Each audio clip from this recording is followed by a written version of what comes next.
Hello and welcome to Finextra. I'm Emily Horler and I'm here with Jacob Rank-Broadley of Thomson Reuters, and we're talking about FRTB and modelable risk factors. Thank you for joining me. My pleasure. How will the introduction of non-modelable risk factors impact corporate and institutional banks? FRTB introduces the concept of a non-modelable risk factor as a way of improving the governance structure around the models that are put in place for modelling market risk. The essence is to take into account the liquidity of the instruments that are being traded, at least in some form. So what it says is that there will be a new compliance requirement that's being introduced. That new compliance requirement determines in part the amount of capital that a bank is required to hold. And so essentially, if a bank has the ability to pass this compliance test, it can hold less capital. And if it fails this compliance test, then it's mandated to take a different approach and hold more capital. The rules actually go quite far down that approach of defining exactly how many observations you need to have. So what they say is effectively there need to be sufficient real prices available, and it actually gives you a very good definition of what is a sufficient real price. So it defines a real price either to be an executed trade or to be a committed quote. It then goes on to say that sufficient would be classified as having at least 24 observations per year with no more than 1 month between them. Now, once you've done this compliance test and you've worked out if you pass or fail, you then have the process of identifying how your capital changes. Now, if you're in the fortunate circumstance of actually being in the more favourable side of this and actually passing the test, then that's a good outcome to have. But in order to get to that place, you actually need to be able to collect enough trade data to do that process. And that becomes particularly challenging for OTC markets, where OTC markets are often very illiquid and often have the characteristic of being less transparent, and so less data is available. In addition to that, banks also need to take into account the timelines associated with FRTB. Now, whilst it may be a good process to go and get hold of that data, they are against the clock in this circumstance, and they do need to comply with the requirements by 2019 in order to be ready. Now, when we speak with our clients, many of them are looking towards middle of 2018 deadlines in order to be ready for this process. With less than 1 year to go until the implementation deadline, banks are very focused on their MiFID II programs. To what extent does a successful MiFID II implementation support a bank's FRTB response? Well, there's two ways that they're going to be impacted. Ultimately, there is a near-term compliance focus, and then secondly, there's going to be a longer-term strategic focus to how they respond to these regulations. In the near term, there's ultimately 3 actions that they're looking at.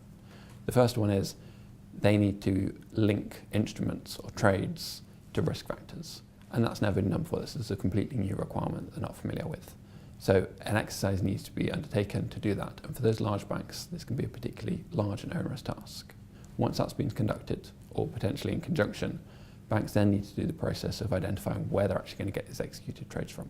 So many banks will often use internal data as a starting point. Internal data is a great place to work with, but institutions won't necessarily design their systems with FRTB in mind, and so therefore may not have the capability actually to query and collect their data in such a structure that's designed for FRTB. Now, banks don't account for 100% of the market and will be very keen to see what other information is out there. And so to that extent, there is a lot of very useful information that can be provided by data vendors and other sources, which can be critical to that process. And the ability to go and reach out to exchanges and other trading venues and other repositories can be a key input in order to get the data the banks need. So the second part, which I mentioned, is the material impact that a bank will actually have on its business from day to day. And in this context, it needs to think about a few things. So in this context, let's take an example. We have 2 banks which are implementing the same regulation. One of those banks is trying to identify whether it meets the requirements of having 24 executed trades or committed price in order to identify it's a modelable risk factor. One of those may have access to excellent internal data and be able to pass the requirement. The other one may struggle and have insufficient information from an internal perspective. In that circumstance, these 2 banks, effectively with the same requirement, may come to different conclusions.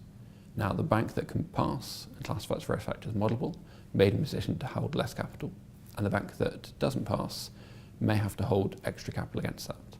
Now, as we follow that through, the bank that passes may not need to reprice, but the bank that actually fails this requirement may need to reprice their instruments. Now, that leads to a competitive disadvantage to the bank that holds more capital, and that may encourage people to trade more actively with the other bank that passed the requirement.